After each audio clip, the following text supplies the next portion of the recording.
October 5th, 1944, outside Metz, France. Captain Jack Gerrie's men were trapped on top of Fort Driant beneath artillery fire so accurate that daylight itself had become dangerous. German troops moved through tunnels below them, appearing at night behind positions the Americans thought they had captured.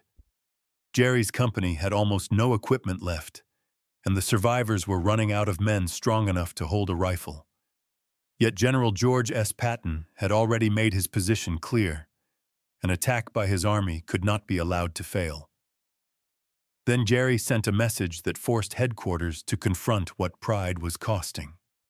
Before we get into what happened next, subscribe for more untold stories from World War II. Fort Driant stood 5 miles southwest of Metz, overlooking the Moselle Valley. Most of the complex was buried beneath earth and reinforced concrete. Armored gun turrets, machine gun positions, trenches, deep obstacles, and an underground gallery system connected defenses that could survive punishment no ordinary field position could endure. Capturing it promised Patton a direct approach toward Metz. Leaving it untouched meant allowing German guns to threaten movement along the river. The soldiers chosen for the assault belonged to the 5th Infantry Division. They were not fresh. The division had already suffered heavily during the Moselle crossings, and the 11th Infantry Regiment had been badly hurt at Dornot. Replacements filled holes left by dead, wounded, and captured men, but replacement soldiers could not instantly inherit the trust and instincts of the crews they replaced. Patton understood that the fort was dangerous. What he underestimated was how completely its design neutralized American advantages. His excuse was momentum. Third Army had raced across France during August. Now fuel shortages, rain, fortified defenses, and determined German resistance had stopped that movement. Patton believed an army that accepted delay might begin accepting defeat. Fort Driant became more than a military target. It became a challenge to the identity he had built for his command. Failure was the word he could not accept. A preliminary attack on September 27th followed bombing by P-47 Thunderbolts and heavy artillery. 1,000-pound bombs struck the fort. Large American guns scored direct hits. Smoke and earth rose high enough to make the defenders seem buried. Then the firing stopped. The German positions remained alive. Much of the garrison had waited underground while the bombardment passed above it. Armored turrets that appeared silenced returned to action. The first American ground attack faltered before defenses the bombing had failed to destroy. The main assault began on October 3rd. Companies B and E of the 11th Infantry advanced with tanks, tank destroyers, engineers, flamethrowers, and explosive charges. The soldiers expected to break through the surface defenses and enter the galleries before the Germans recovered. Instead, machine guns, mortars, mines, and artillery struck the first waves. Private First Class Robert Homeland kept moving. Under direct fire, he climbed onto an emplacement, tore away part of its covering, and dropped explosives into a ventilation shaft. He later silenced a machine gun position and used his automatic rifle to break up a German counterattack. He was eventually killed while checking the positions of other soldiers. The Army later awarded him the Distinguished Service Cross posthumously. Homeland's courage opened pieces of the fort. It did not open the fort itself. The Americans occupied pillboxes, trenches, shell holes, and concrete structures scattered across the surface, but the German defenders controlled the tunnels beneath them. During daylight, artillery from Driant and neighboring positions punished every visible movement. At night, German soldiers emerged from hidden exits, attacked isolated groups, and vanished underground before American tanks could respond. Within the first 24 hours, the assault force had suffered about 110 casualties. Men carrying flamethrowers and demolition charges were especially vulnerable because German snipers understood exactly what those weapons were intended to do. The survivors hid wherever concrete or broken ground offered protection. Patton was told the attack was stalling. He refused to accept the word. Accounts of the battle preserve his determination that even if it required every man available to XX Corps, an attack by Third Army could not be allowed to fail. More companies were committed. The decision placed fresh soldiers into positions already covered by German guns and connected to an underground system the Americans barely understood. Then dawn came on October 5th. German artillery opened from surrounding forts and hammered the Americans holding Driant's surface. Haze filled the Moselle Valley, making it difficult for American observers to identify the batteries firing on them. By mid-afternoon, Companies B and G together had fewer than 100 men remaining. Many of the original attackers could no longer walk out and had to be carried down on stretchers. Captain Gerrie sent his warning. "We have no men. Our equipment is shot."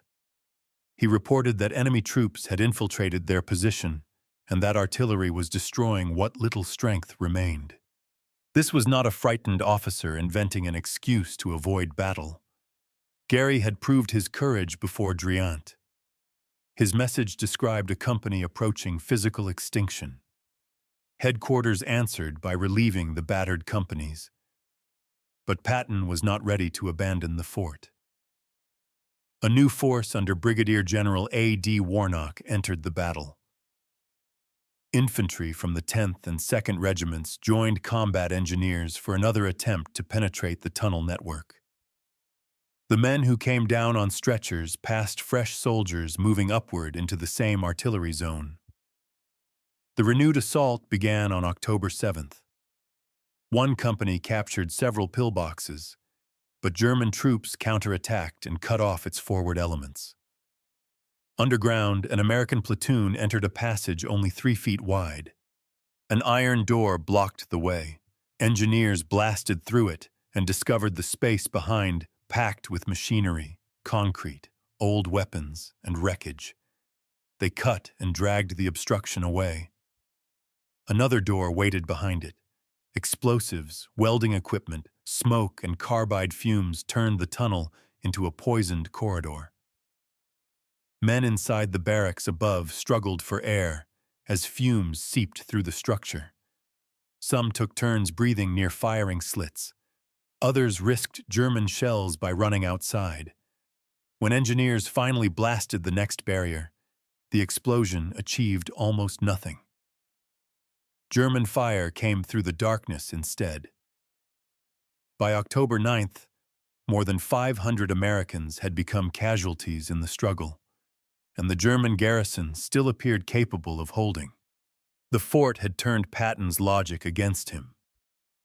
Every new assault intended to prove Third Army could not be stopped gave the defenders another group of exhausted men to isolate, wound, or capture. The generals met. No complete transcript survives, and Patton did not personally stand inside the tunnel with the men choking on fumes.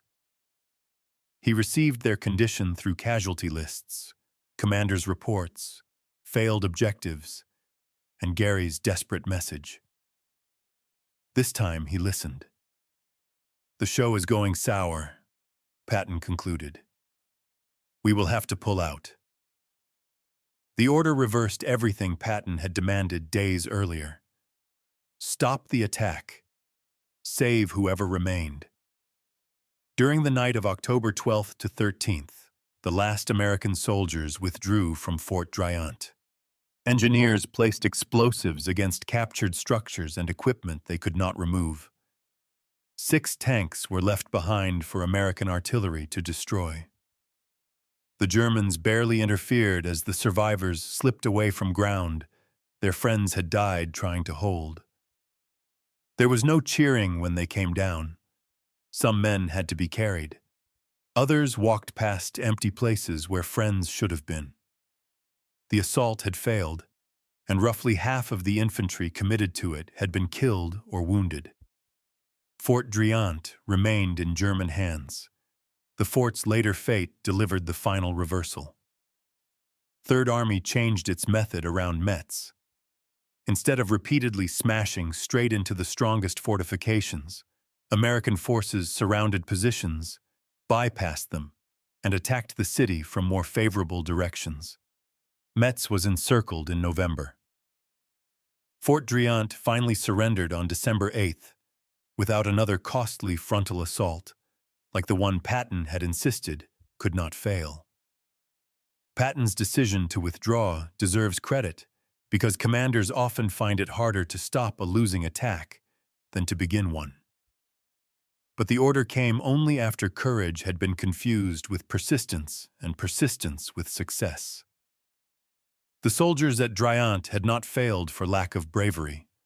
Homeland had climbed directly into enemy fire.